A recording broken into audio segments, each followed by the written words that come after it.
welcome back to another video. Today I'm outside using my truck as a workbench because I've got something that was an attic find and the box is a little full of mouse poop. So you saw the title of this video, you know what it is. But we've got today a Commodore PC 10-2. So I've got my shop back here and I'd like to save the box as much as possible. So step one of this one is to clean out the mouse poop. I've got my gloves.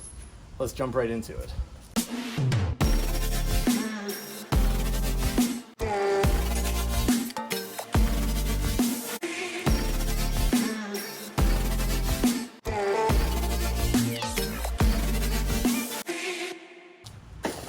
All right, so first let's take a look at the box. It's got some holes in it. It's dirty. It's got someone's address on it. It's kind of beat up. Looks like it came with Commodore PC Sidekick, originally from Borland International. And yeah, there's some information on here, but really hope we can save the box, but I'm not super confident about it. So let's take a look and see what we have inside at least. So we have a keyboard in probably not the original packaging. Keyboard's relatively clean. There's some spilled stuff over here, but generally it's not in terrible shape. Clearly it's been used as it sat on a desk and got beat up there. Our AT connector. We got some manuals in here. This is the GW Basic Interpreter User's Guide, and this manual is dirty. I don't know what that dirt exactly is. Could be mouse related. We got our color monitor user's guide. We don't unfortunately have this monitor anymore. Warranty information. Oh, and here's the Sidekick. This one was definitely gnawed on by mice, so I don't know if that's worth keeping, but it's there. We've got styrofoam inserts are still in here.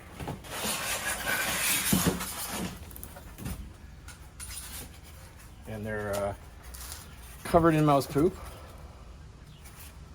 And it looks like they've been gnawed on here as well. I'll throw those down here.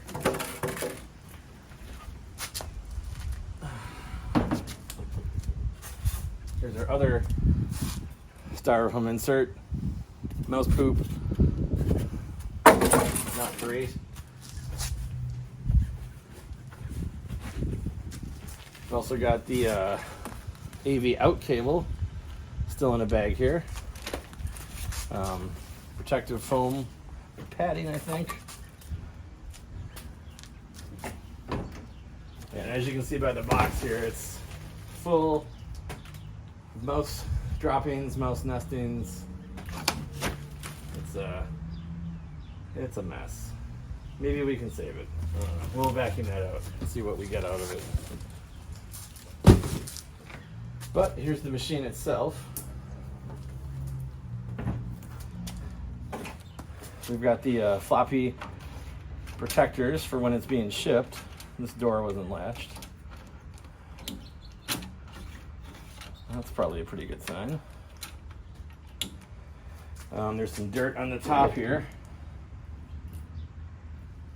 Definitely some dirt in the back. So let's be cautiously optimistic that no mice actually got into the machine itself.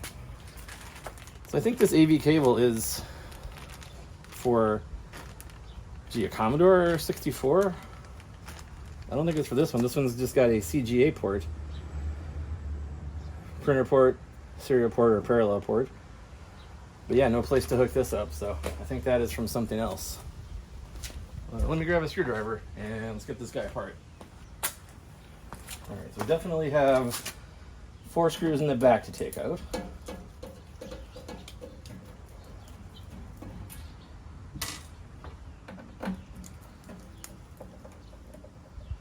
Not that one, that's the power supply screw.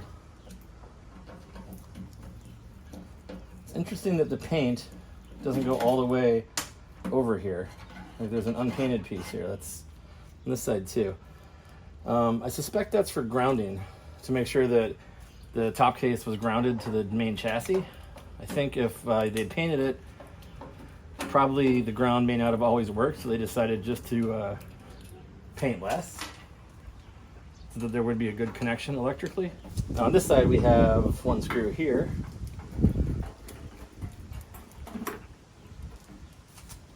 Again, no paint in that area for grounding, I suspect. And then on this side, there's a screw down here.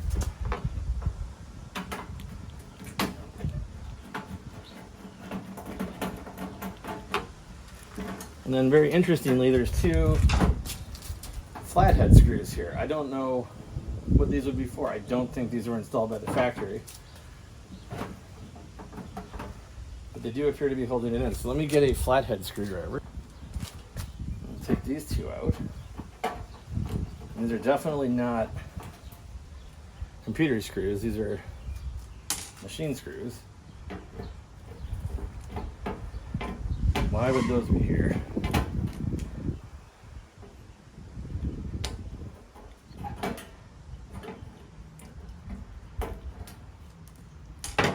Alright, let's see if we're... Oh, there's one more in the back I missed.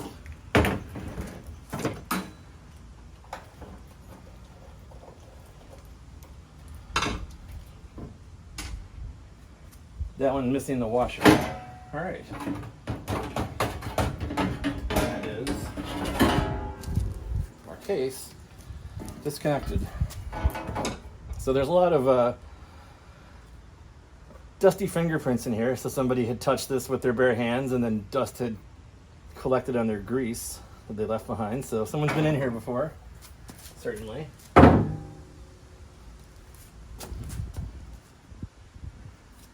As for those two screws on the side, there's nothing over here that would have connected into. So I don't know why those were there. Maybe it was factory, though I really doubt it, but they weren't doing anything in this machine. All right, but let's take a look at the inside. All right, so we have our CGI card here. This is an ATI. CW 16800-A card.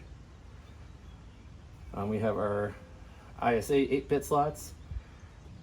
Oh, so this is just a RAM extension. So this is the attach on 3511 1986 Commodore PC, a RAM extension. So this is just a RAM extender. We've got our speaker here. Our dual floppy drives with our built-in floppy controller. BIOS. And I think the processor is under this portion of the board. Oh, this is the processor here. So this is the 8080. So this XT class machine. The board itself says copyright 1985 by Commodore PC. So yeah, nothing too remarkable. Nice to have the RAM expansion, I think. CGA card, of course. And you know, it's not too dirty inside, so pretty good chance that things will just work. Happy that no mice got in here, so I'm just going to give it a quick vacuum here to try to get some of the gunk out of these vents. So we'll just fast forward and mute that part and play some royalty-free music while I do the vacuuming. Here we go.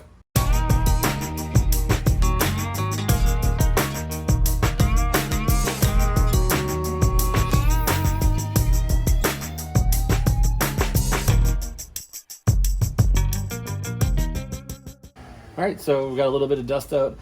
What I thought was just dust here looks like it might be just some minor corrosion, some surface corrosion. Nothing I'm super concerned about. So I think we're probably in a good spot to put this back together, clean the outside, and then take it into the house. So let's go ahead and do that, and we'll get it reassembled.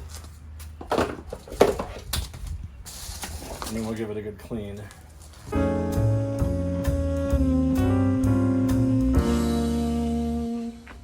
All right, so I've got some Windex with vinegar. I prefer to use the regular Windex, but I found this one first. and some paper towels. We're just going to give it a bit of a spray down here. Clean up any of that mouse excrement that's on here. And I think it'll give us a better sense of what the case looks like as well. You know, if it's really beat up or just kind of in need of a touch up here and there.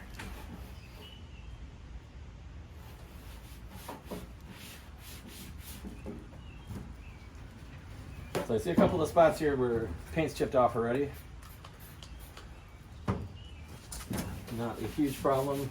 I don't see any rust forming, so probably just from having a monitor sit on it or something and got sticky and pulled the paint off when they took it off. Now we do have a broken piece of plastic here top, which I just caught with the paper towel and pulled down, but not a big deal.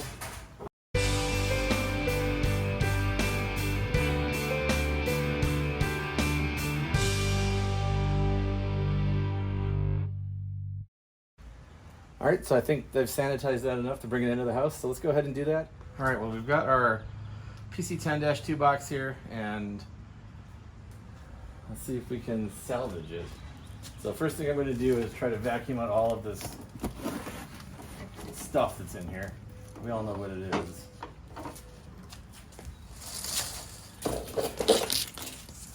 So we'll get some more of that royalty-free music while I do this vacuuming.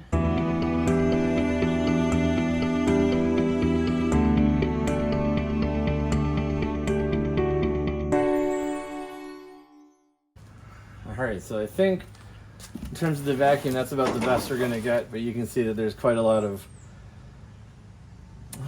things remain. So I don't really want to put this in my house, but I also really don't want to throw it away. I know how people like boxes, and I don't know how many Commodore 10-2 PC boxes are still in existence. So I don't want to take it inside, but I don't want to throw it out. I think what I'll do is I'll just take it apart, fold it up flat, and I'll keep it in my garage. All right, so we've got our box tucked away behind some ladders, and we've got the styrofoam inserts tucked away on top of another ladder. All right, so I've got Commodore PC-10 inside here, but what I need to do first is make a boot floppy. So for that, I'm going to use my Commodore Colt. So I went through this machine in a previous video, so if you're interested in seeing how that turned out, go ahead and take a look for that on the channel. Otherwise, just going to boot it up, make a boot floppy, and then we'll get the PC-10 plugged in. All right, so we're booted up. So I've got my, I think this floppy is blank. I think it's new and unused, so let's just go ahead and pop it in the drive here.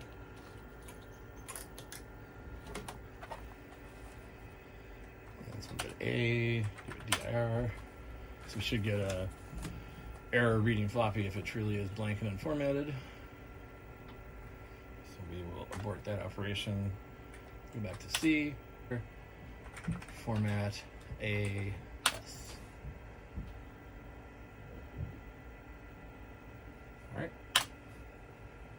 All right, so that /S switch there, that copied the system to it, so we don't want to format another. So now if we reboot, we should be able to boot off that floppy. All right, and we are booted off of the floppy. Cool. So next, I'm going to shut this one down, pull the floppy out, and drop the PC-10 on top of it to see if it boots up.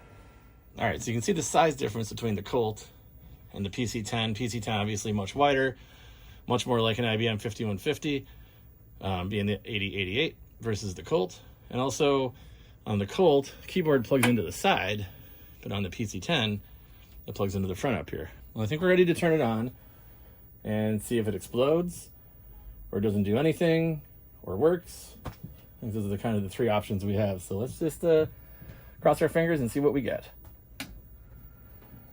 Well, I hear the fan, and oh, look at that. Immediately getting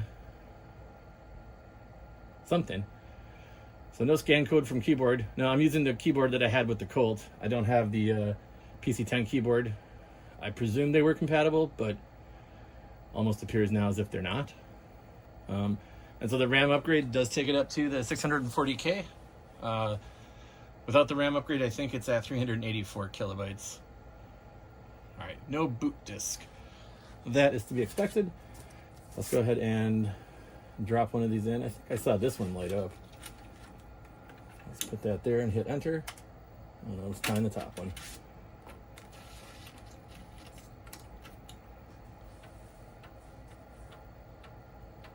All right, well, it's definitely trying to read it. Well, it looks like it's booted up successfully.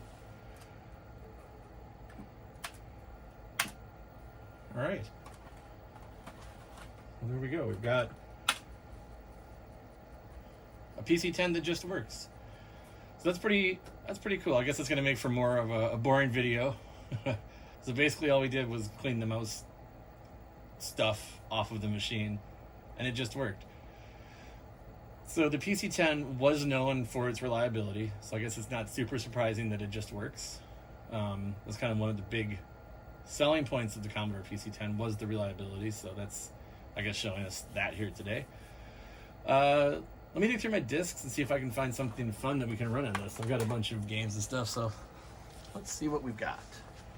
Oh, cool. This is the Computer Shopper ROM BIOS Validation Suite version 1.10 from 1987. So I guess this is just telling us what all of our ROM BIOS are. Let's perform overall tests and see what happens. Alright, so we found all of the RAM. Video mode, disk drives, serial port, LPT port, real-time clock seems functional.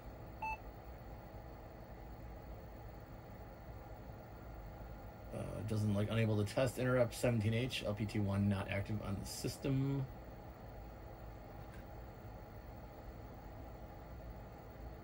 Looks like all the COM ports are working, there's just one. At least one exposed. It looks like there might be other comms, although they all have the same address, so I think it's just the first one. No print screen test because there's no printer. 6845 initialization, whatever that is passed. It's going to test different display modes, I think. 40 by 25 black and white, 40 by 25 color, 80 by 25 black and white, 80 by 25 color, 320 by 200 color, 300 by 200 black and white, 640 by 200 black and white. Is the cursor a solid block? Yes, it is.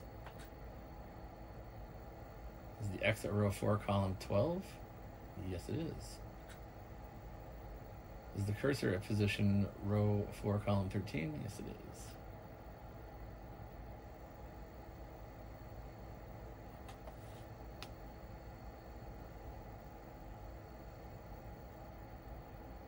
I'm just going to go through and try to set every number. I'm just through 3.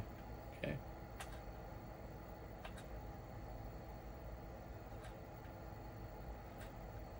It's just deleting parts of it out. Okay. Normal's good, blinking's good, underline or color, yep, reverse, yep, high intensity, blinking high intensity, it is slightly brighter than normal.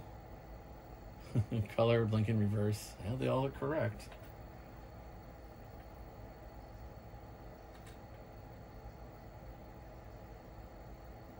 And none of that stuff looked correct. I don't know why. Let's do a palette test. All of our beautiful CGA colors.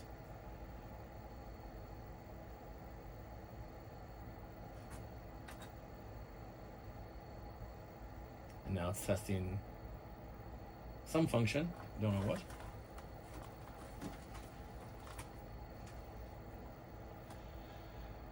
Maybe this is the kind of thing you would take to somebody's house as a PC repair technician in the mid-80s and run it in front of them and say, oh yeah, I'm testing out your system, making sure everything works.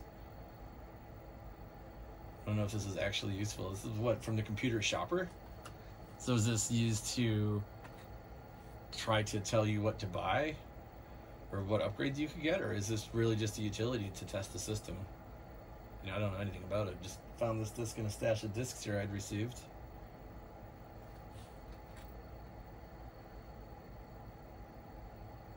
Those aren't doing what they're supposed to. Let's test the current video state. Past. keyboard support. All right, it wants to test drive A apparently. Okay. Hopefully it doesn't overwrite what's on there. It's doing read tests, that's good. Oh, now it's doing write tests. Okay, well, may have just lost this program forever.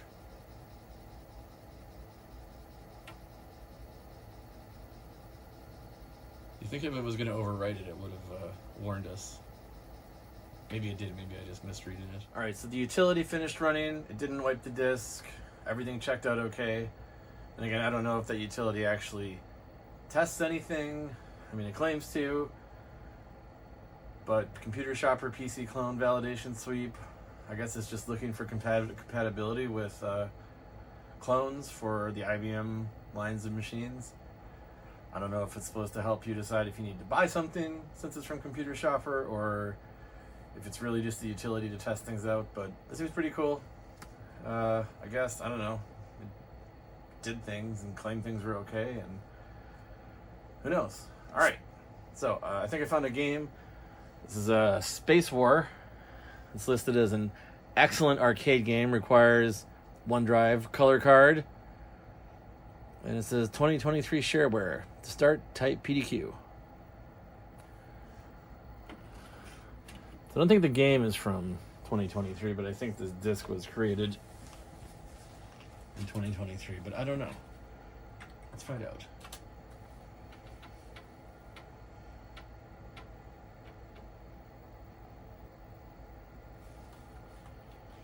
All right. I guess it's a launcher of some type. Let's run swc.exe. Let's see what that is. Yeah, Space War by...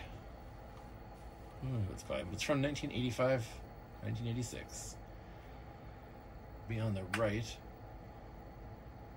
And then I'll hit F2 to play. Oh, okay. And I'll just shoot myself a whole bunch.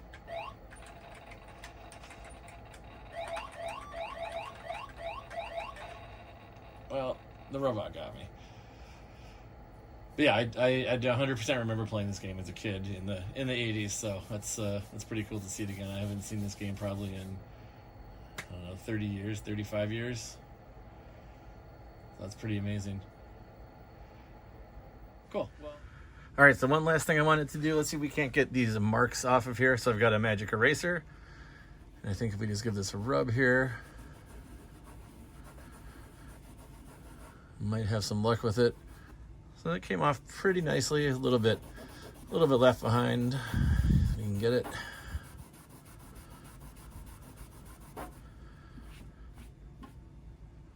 That's pretty good. I'll see if we can get this stuff off now.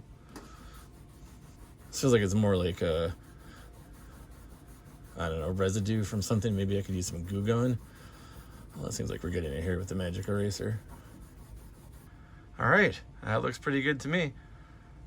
All right, well, I hope you enjoyed this video. Other than cleaning some mouse poop and other things out of various places, the system just worked, which I guess, like I said, these machines are known for their reliability, and that seemed to check out today. Anyway, I hope you enjoyed the video. Thanks for watching, and we'll catch you in the next one. Hi guys, make sure to like and subscribe, and watch more of our videos later. Bye!